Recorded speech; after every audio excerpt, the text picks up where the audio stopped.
Meet Zebie. Zebie is the small pea puffer I take care of that lives in my 20-gallon community tank. They're pretty adorable, right?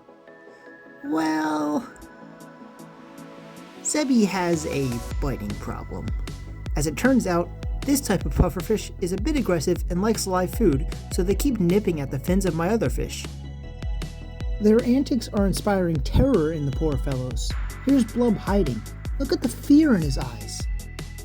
As sad as it is, Zebie can't continue to stay in this tank, so it looks like I'll have to rehome them. To myself! I can't leave a fish behind, so it's time to give Zebie a new home. I started by purchasing a 10-gallon tank from Facebook Marketplace for only $5. What a steal! I do have to clean it up though. Good as new! Next, I'm ordering a filter, light, power strip, and fish net. All was going well until we noticed a crack in the tank. So I ordered a new one. We're jumping forward from this minor setback with these plants, this sand, and some already cycled aqua soil purchased from my local fish store. On top of that, a teacher kindly gave me some driftwood to put in the tank.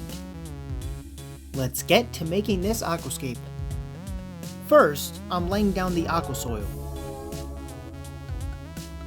Then, I'm laying down the sand, driftwood, and plants.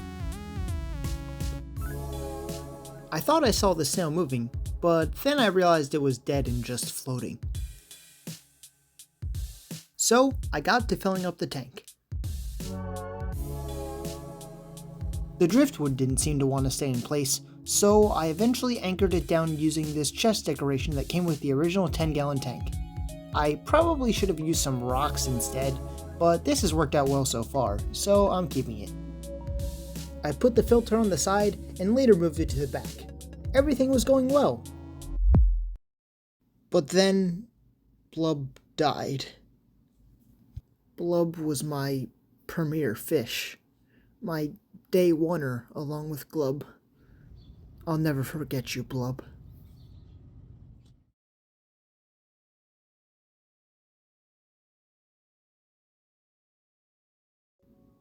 The suspected cause of Blub's death was a tail bite from Zebie that startled him into jumping out of the tank.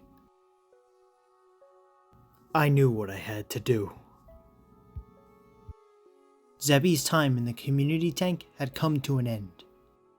I carefully scooped them out and placed them in a bag filled with tank water.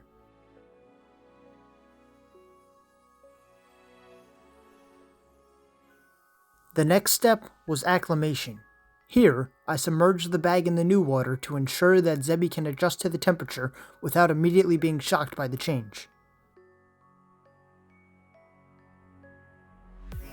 I would normally cycle a tank before putting fish in, but Zebie had proven to be too much of a danger to the other fish and snails in the community tank.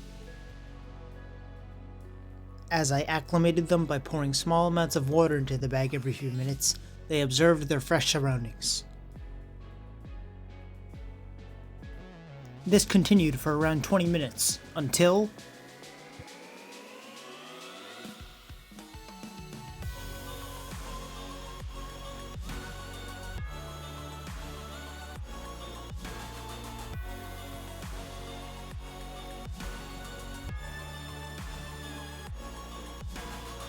Zebie was finally in the new tank.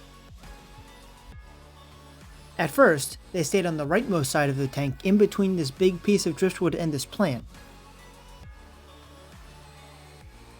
But eventually, they went and explored the rest of the environment.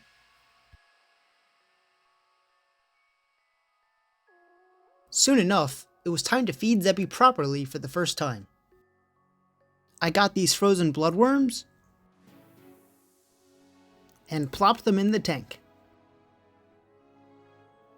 After curiously investigating the bloodworms for a few seconds, Zebie went in and...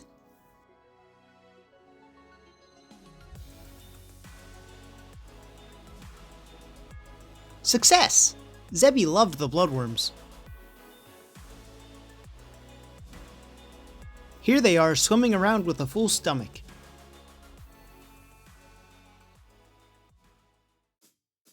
After a few days, Zebie seemed kind of lonely in the tank. So, I got them 2 new friends. Meet Bizet and Fin Diesel.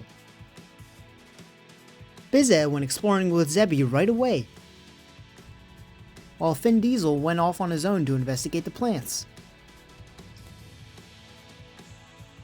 Everyone's enjoying their new home. And I hope you enjoyed the video. Thanks for watching.